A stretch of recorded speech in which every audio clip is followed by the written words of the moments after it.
그런 차원에서 바로 이 성지순례는 여러분에게 은총의 성지순례가 될 수 있도록 저는 이 시간을 최대한 돕겠습니다. 바로 우리는 지금 무엇을 사는가? 부활을 삽니다.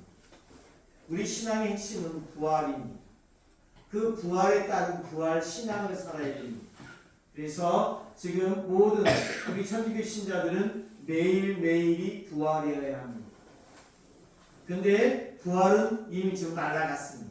부활된 주일날 이미 끝나버렸습니다. 맞습니까? 아니라고 얘기를 하셔야 됩니다. 아닙니다. 아니에요. 근데 이 부활이 예수님은 죽은 지 사흘 만에 돌아가셨고, 돌아가신 지 사흘 만에 말씀하시는 부활하셨고, 이 부활의 모습을 40일 동안 보여주셨고, 그리고 제자들과 500명이 보는 사람들 가운데 하늘로 승천하셨고, 승천하신 지 일주일 만에 다시 성령을 약속대로 보여주셨습니다. 그죠? 이 부활의 모습을 며칠 동안 보여주셨어요? 40일. 그러면 이 부활을 체험한 제자들의 공동체는 바로 무엇을 가지고 그토록 이 죽기까지 그리스도를 증거했는가? 체험 때문이에요. 이 체험을 여러분들이 알아야 부활 신앙이라는 것을 가질 수가 있습니다. 그러면 예수님의 부활 40일 동안 보여준 이 부활 체험의 이야기가 복음 안에서는 16가지가 있고, 바로 그 16가지를 종합해 보면 바로 부활 체험은 제자들에게 바로 부활의 예수님은 인사를 통하여 다가오십니다. 제자들은 이 예수님의 죽음 앞에 혹시나 함께 걸려 죽을까봐 다 도망갔습니다. 숨어 있었습니다. 근데 이러한 제자들에게 예수님은 당신이 지금 십자가에 못 박혀서 가장 당대의 최고의 준영인 십자가형을 받은 그 끔찍한, 여러분이 잘 표현하는 트라우마적인 상처가 있음에도 불구하고 이 제자들의 눈높이에 맞춰서 바로 인사를 건네면서 다가오십니다.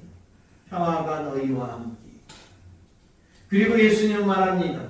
바로 이 너희의 손을 나의 두 못자국이 횡한 창자국이 뚫린 그 자리에 손을 넣어보아라. 그냥 넣어보아라가 아니라 바로 만져보아라가 아니라 손가락 넣어서 후려보아라. 이 성서 원어가 이렇게 되어 있습니다. 우리말은 너무 고상해서 전 싫습니다. 너희의 손을 넣어 만져보아라. 이렇게 고상하게 표현해놨습니다. 예수님은 성서원에 또 깔아 너의 손을 내 아픈 상처에 집어넣어서 후벼봐라. 예수님의 부활은 그렇게 당합니다.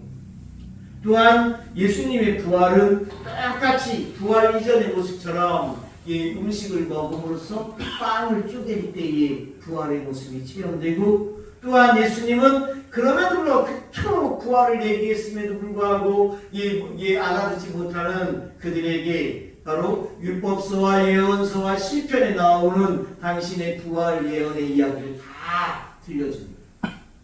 그리고 예수님은 이 부활을 체험한 이들에게 은총을 줍니다. 예수를 믿으면 쌀이 나온다, 빵이 나온다, 영원히 썩지 않은 빵을 주십니다. 제자들이 그랬습니다. 베드로와 함께 7명이 너무나 실망이 커서 옛 어빈 그물질을 하려 자신들이 배운 곳이 고기 잡는 일이니 갈릴레아 호수를 가서 고기를 하루 종일 잡습니다. 한 마리도 못 잡습니다. 부활의 예수님이 그들에게 그물을 배 오른편에 쳐라. 이 오른편은 하느님의 권능의 자리요 은총의 자리이니 그물을 쳤더니 드라마틱하게도 많은 물고기가 잡혔다. 몇 마리? 153마리. 즉각 나와야 돼요. 알겠어요? 153마리나 되는 많은 물고기가 잡혔다. 왜 하필 153마리일까? 대충 한 달 안에 이렇게 하면 되지. 근데 유다인들의 사상적 책임 유다이즘이라고 얘기하고, 유다이즘에 입각하면 1부터 17까지가 완전수의 책이에요. 이 10이라고 하는 완전수와 7이라고 하는 완전수의 결합이 17입니다. 1부터 17까지 더하면 153입니다. 은총에 은총을 더한 가장 이상적인 은총을 주신다. 바로 이러한 모든 부활의 체험이 공통 분모가 있습니다. 이걸 체험한 이들이 똑같이 고백합니다. 같이 해봅니다. 제가 주님을 배웠습니다. 이런 고백이 지금 여러분들에게 나와야 되는 겁니다. 제가 이 일의 증인입니다. 알겠어요? 이러한 체험을 가지고 이 제자들은 체험을 가지고 이제 이 신앙을 살게 되니 이것을 부활신앙이라고 합니다. 같이 합니다. 부활신앙. 부활을 체험한 사람들은 놀랍게도 일반적인 삶을 살지 않습니다. 그들은 막 유다인들 중에서 대사제들과 율법학자들과 바리사이들이 잡아들여서 감옥에 갖고 이 막 박해를 가하는데도 그들은 기쁩니다. 너무 기쁩니다. 그래서 부활신앙은 뭐냐? 예수를 믿으면 기쁨의 삶을 삽니다. 같이 합니다. 기쁨. 이 기쁨은 여러분들이 그냥 어디 가서 로또 맞아서 대박 나는 이런 기쁨 이런 건 별거 아닙니다. 하느님 나라에서 펼쳐진 그 삼삼함, 그 삼삼함을 기쁨이라고 합니다. 이 기쁨을 주의야, 성서 워드는 주의야라고 표현합니다. 이 기쁨을 가지고 삽니다. 여러분은 그런 취향 갖고 있지 않습니까? 살는데 막 이 다리가 붕붕 떠다니는 것처럼 그게 또 날아다닐 것 같은 그런 느낌. 그죠? 네. 어떤 이 세상과 세상에 한 번도 줄 수가 없었던 그 삼삼함의 기쁨을 아시죠? 이 부활의 체험한 이들은 이걸 가지고 사는 거예요. 아무리 해코지를 하고 아무리 잡아먹으려고 더 기쁨입니다. 이 기쁨은 이게 믿지 않는 사람들하고 근본적으로 차이나는 삶을 살아야 되지 않겠습니까? 두 번째, 부활신앙을 사는 이들은 뭘 살았는가? 바로 빛의 생활을. 이 생활 안에는 어떠한 어둠은 없습니다. 그는 너무너무 기뻐서 자신의 모든 재산을 제 사도들 앞에 갖다 놓고서 그것을 갖다가 가난한 사람에게 나눠줍니다. 공동생산, 공동의 분배의 삶을 삽니다. 이것을 살지 못하는 사람들은 바로 이 기쁨이 찾아왔다가 사라집니다. 이것이 어둠입니다. 어둠. 예수님은 능히 얘기합니다. 나는 빛이다. 부활의 삶을 산 신앙 사는 이들은 그 각고한 이런 빛 말고 바로 내가 어디 있든지 당당하게 나를 이끄시는 그 강한 빛이 있습니다. 이 당당한 세상 나를 죽여봐라. 바로 그걸 뚫고 나가는 이 당당함. 이게 지금 이 세상을 밝히는 이 어둠의 세상을 지탱하고 있는 힘입니다. 여러분들이 그걸 살아야 됩니다.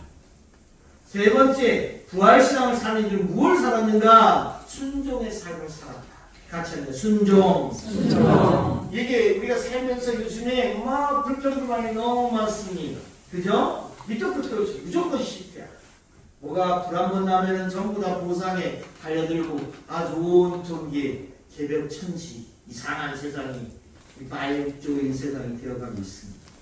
우리는 예수 그리스도의 뜻을 따르고 그분을 위해서 순종하는 부활신앙을 사는 사람들은 순종의 삶을 삽니다. 이 순종은 그 자체의 희생이고 이 희생에 대한 외적 가장 큰 결과가 순교입니다.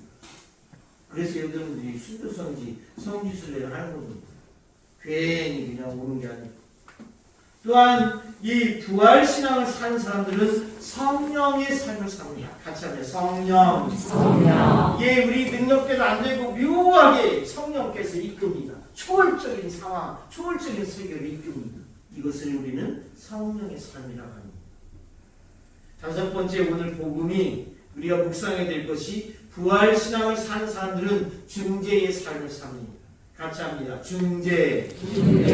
어둠에 있는 사람들을 나를 밟고 가서 하느님 나라에 갈 수 있도록 저거 그냥 죽게 내버려 뒀으면 좋겠는데 저거 그냥 완전히 망가지게 해놨으면 좋겠는데 그럼에도 불구하고 그리스도의 뜻은 그들을 살려서 건져서 나를 밟고 중재를 통해서 구원을 맛보게 하도록 원합니다. 이 미치도록 싫습니다. 그러나 이게 그리스도가 가르치는 사랑이라는 겁니다. 중재의 이 중재의 삶의 가장 모델이 누구냐? 성모님. 맞습니까? 네. 그래서 오늘 이 성모 신신미사 안에서 바로 이 중재의 삶, 이 부활신앙을 사는 모델인 성모님. 성모님이 누구냐? 주님의 어머니고 우리들의 참 어머니가 성모님이다. 바로 구세주의 어머니와 하늘 어머니이고 교회의 어머니이고 구원자의 어머니이신 것이 성모님이다.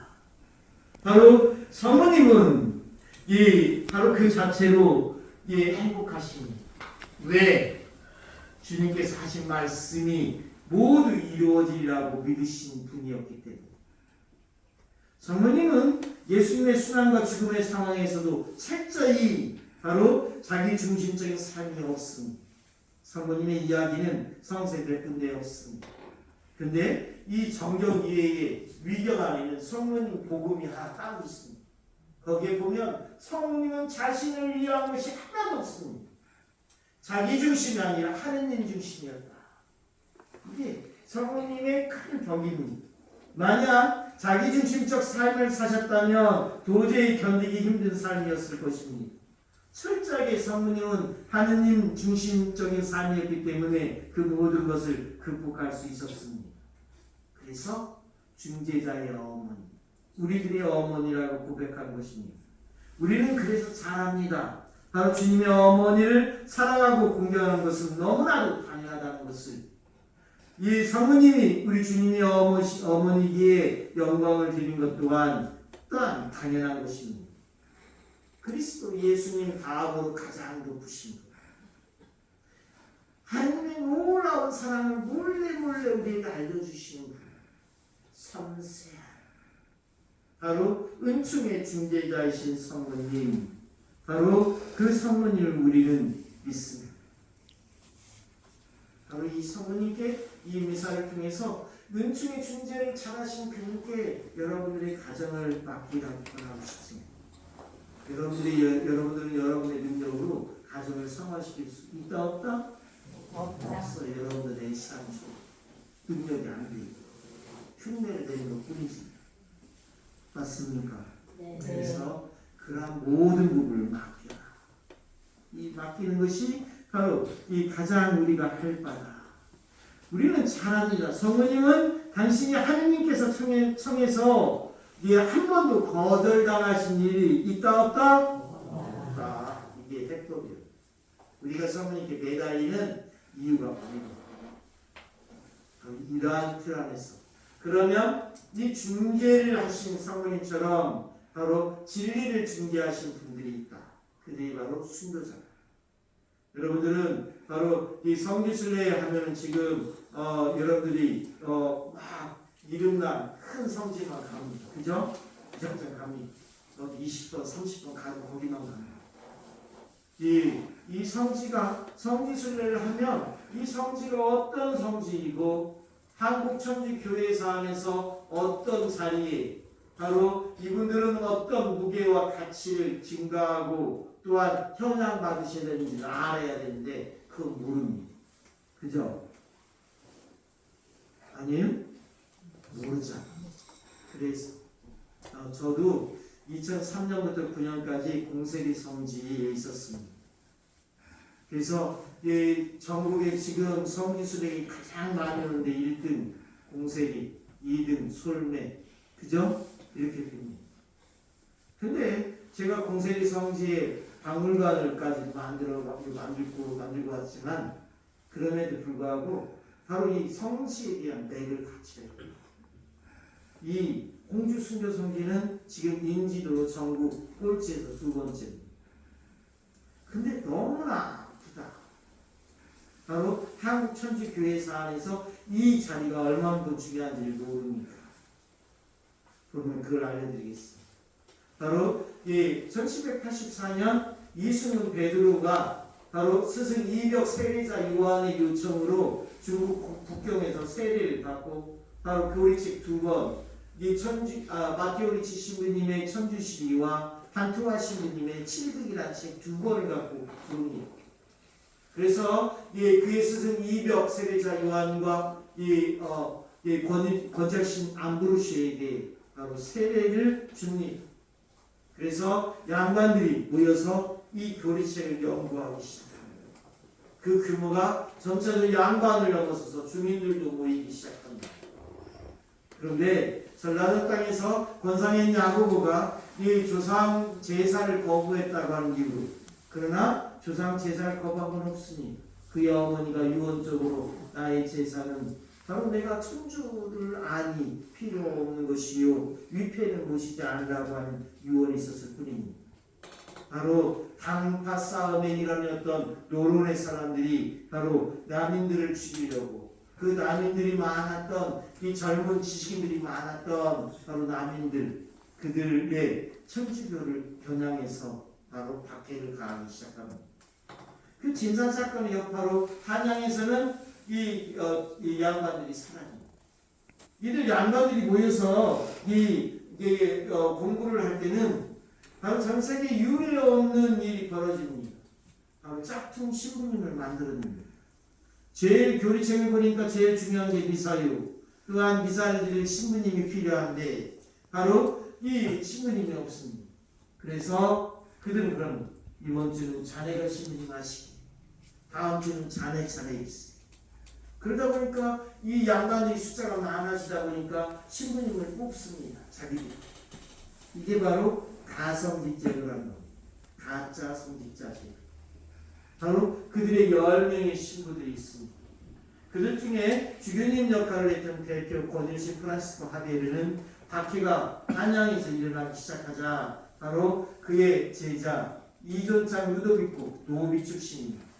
이 이존장 루도비코를 자네는 고향에 내려가서 선교하시게, 그래서 한양에서 확 건너뛰어서 바로 그의 고향 충청도 예산, 바로 여기 홍성 옆에 예산 여서울에 정착을 하고 바로 교리를 가르치고 미사를 하기 시작합니다. 그리고 여러분이 잘 아는 공소 있죠? 공소 이전의 건물을 천당이라고 이름을 짓거나 신당이라고 불렀습니다. 이 천당을 짓고 종교 집회를 하면서 이 천주교 신자들이 이 막 들불처럼 막 확산이 되고 증가하기 시작합니다. 그래서 당대의 왕 정조왕은 이것에 대한 심각성을 알고 대한민국 우리 한 조선의 땅에 안에서 가장 처음으로 유일하게 바로 천주교 신자들을 잡아들이고 또한 이 교리책을 빼앗기 위한 전문 관청을 여러분 앉은 자리 바로 뒤에 경사당이라는 동원을 짓습니다. 같이 합니다. 경사당. 바로 여기서 이 정교는 이상하게 행정을 홍주목 이 당상관 정상품이 문관에 하면서도 이 무관을 당상관 정상품 똑같은 이 당상관을 두면서 무관을 둡니다. 그만큼 경쟁을 시키면서 천주교 신자들을 잡아내는데 혈안이 되었었다. 그래서 정교는 천주학을 사학으로 처음 규명하고 천주교 신자들을 잡아들인 시스템이 바로 오가작동법이라는 겁니다. 같이 합니다. 오가작동법. 다섯 집을 한 단으로 엮어서 바로 감시하는 겁니다. 그것이 너무너무 끔찍합니다.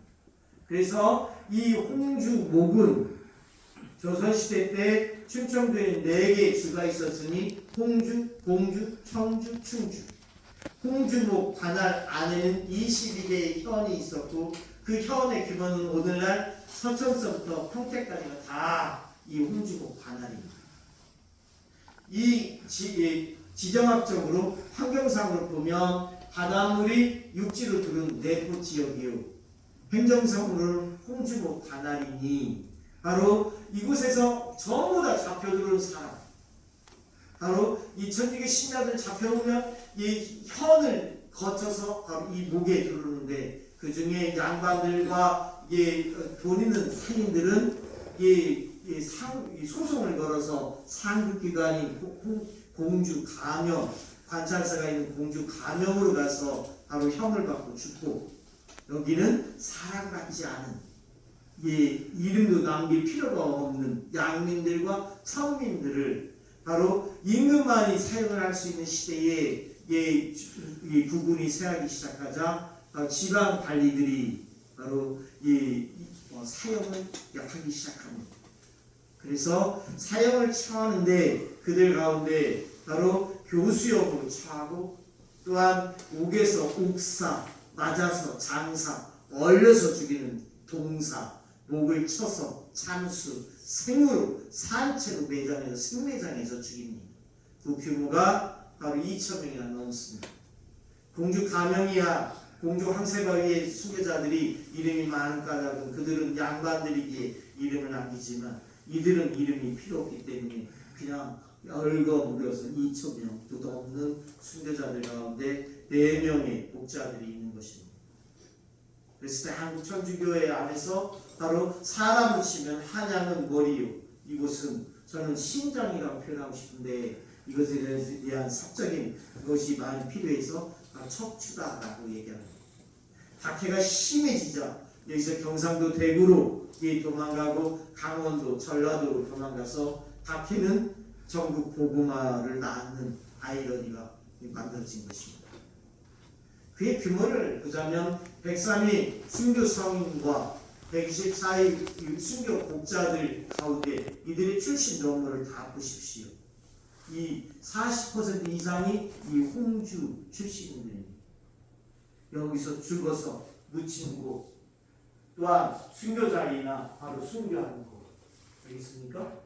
103위 순교 성인들은 한국 천주교회가 바로 이 교세를 외적으로 알리기 위한 방법의 일환으로 성인품에 올렸는데 바로 이 사회적인 것이 안정되지 못한 차원에서 이들보다도 바로 50년, 70년 뒤에 죽은 한참 후배들인 뒤에 박해 때, 병인 박해 때의 순교자 바로 그들을 갖다가 올리는데 너무 껄껄하니까 껄쩍지근하니까 그래서 이 한국 땅에는 이 성인들이 이토록 많다는 뜻으로 100명이요 성부, 성자, 성령의 은총 아래 비유 아래 대해서 103이 성인일 뿐입니다.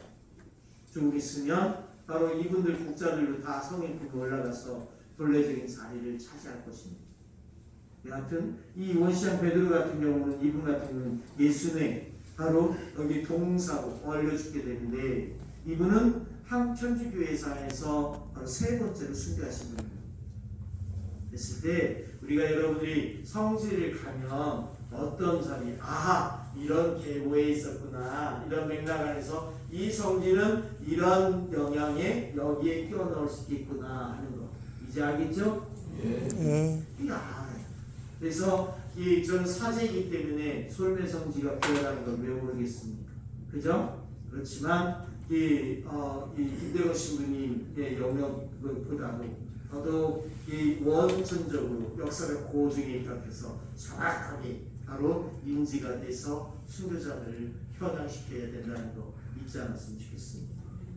부활신앙에 부활신앙을 살아야 되는 이 즈음에 제가 이 순교자들 중에서 이어산 바울이라고 하는 순교자를 소개하고 싶습니다. 바로 여러분들이 선교는 사람이 하는 것이 아닙니다. 바로 하느님은 같이 합니다. 하느님은 선교사보다 먼저 오셨습니다. 하느님의 섭리가 어떤지를 한번 보여드리겠습니다. 바로 이 초창기에 이어산 바울은 3형제가 함께 잡혔는데 큰형 이문명은 순교 전에 첫 번째로 형이 체했던 유배입니다.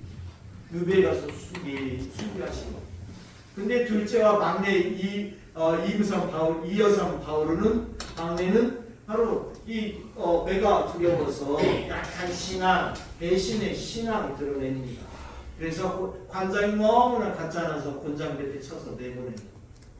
그리고 이 10년을 산속에 숨어 삽니다. 그런데 또 밖에 가려자 또 잡혀 들어옵니다. 그때도 이 약한 신앙, 배신의 신앙을 드러내니 또 이번에도 곤장받고 또 풀려납니다. 15년을 더 삽니다. 이 15년이 흘렀습니다. 이 사이에 세 번째 잡혔을 때 바로 25년입니다.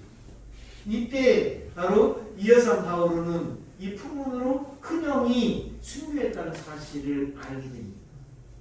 그래서 바로 이어산 바울은 세 번째는 양상이 달라집니다. 이 용기 있게 신문을 받아들이고 사형을 받아들일 뿐만 아니라 바로 꺾이지 않는 신앙을 드러내니 관장이 열이 쳐봤습니다. 그래서 기록에 의하면 관장은 이 여성 바울을 헤아릴 수 없는 매를 쳐라 라고 쓰여 있습니다. 한두 대 맞아야 헤아릴 수가 있는 것이 아니지. 그죠? 그랬을 때 그의 헤아릴 수 없는 매를 치자 그가 꿈쩍도 움직이지 않습니다. 그가 죽었다 여겼습니다. 그런데 그가 갑자기 일어나 단장에게 무릎을 꿇고 물 한 사발을 청한 후 바로 십자석으로 긋습니다.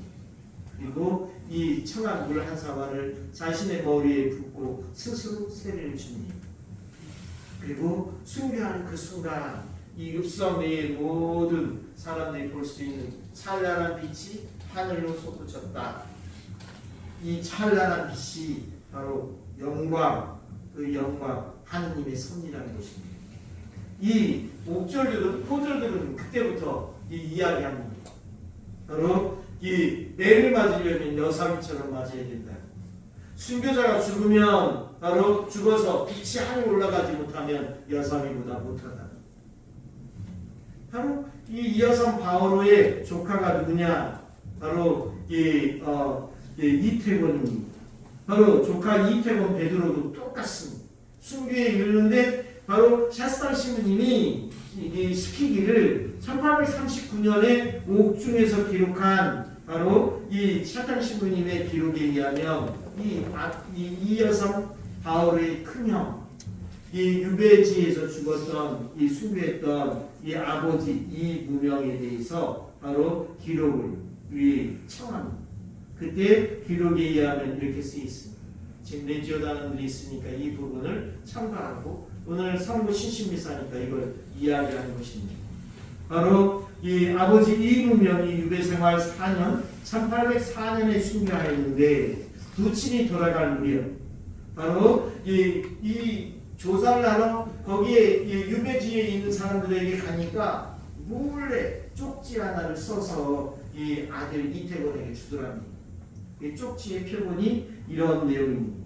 부친이 돌아가신 무렵 아버지 이무명은 며칠 전부터 신음을 하다가 바로 한 번은 꿈에 하얗게 차려입은 한 부인이 와서 너의 병이 중에서 내가 너를 위로하러 왔다.